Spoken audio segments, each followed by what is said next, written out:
William Shakespeare, Complete Works. Measure for Measure. The most widely read book in Shakespeare's England was the Geneva translation of the Bible. Because of this, the title of Measure for Measure would have been readily recognized by the play's original audiences as an allusion to the opening verses of the 7th chapter of St. Matthew's Gospel. Judge not, that ye be not judged. For with what judgment ye judge, ye shall be judged, and with what measure ye mete, it shall be measured to you again. And why seest thou the mote that is in thy brother's eye, and perceivest not the beam that is in thine own eyes?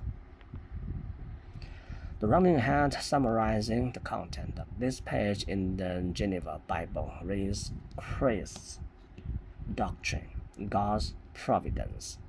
Of all Shakespeare's plays, Measure for Measure is the one in which the dramatization of Christian doctrine and the motions of divine providence are most prominent.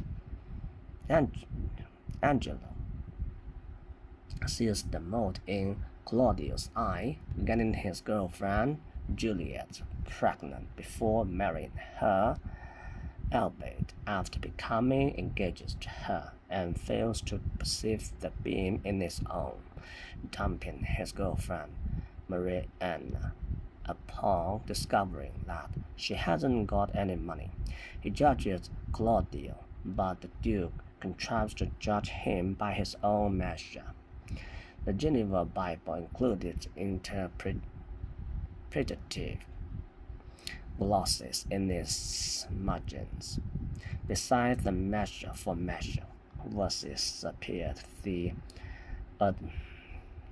admonition: hypocrites hide their own faults and seek not to amend them, but are curious to reprove other men's. That could as well be an instant character sketch of Angelo. He is more than one described as precise, a term applies to no other character in Shakespeare. It was a word that often went with Puritan, as may be seen from the way in which Shakespeare's acquaintance John Florio defined the phrase "garbo santi" in his Anglo-Italian dictionary, a precise resembling Puritan and hypocrite. Despite the steer given by the title, the play is much more tangled than the old drama on which it was based.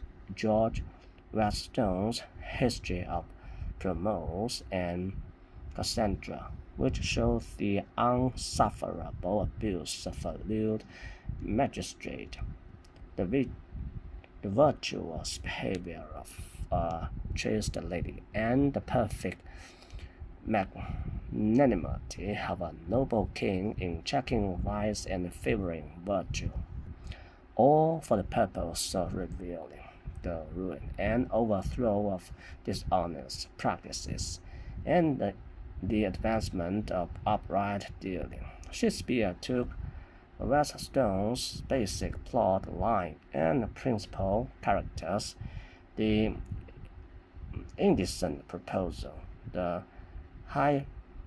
hypocritical dealing of the lawgiver, the beautiful gentlewoman asked to give up her chastity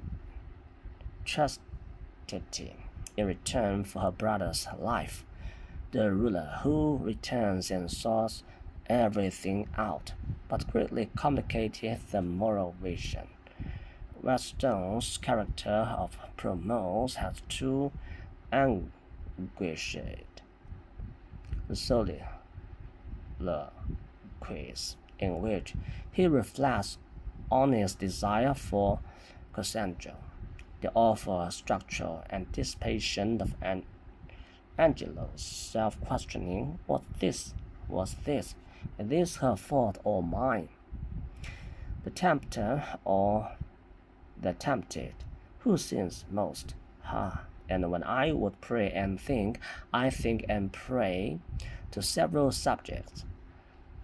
Gladstone, however, lacks Shakespeare's gift of writing soliloquy with meditative pauses, shifts between argument and emotion, and rhetorical twists that create the illusion that the character is having the thought as he speaks rather than speechifying on a predetermined theme.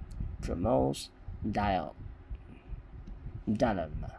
It's set up in terms of a simple opposition between reason and desire.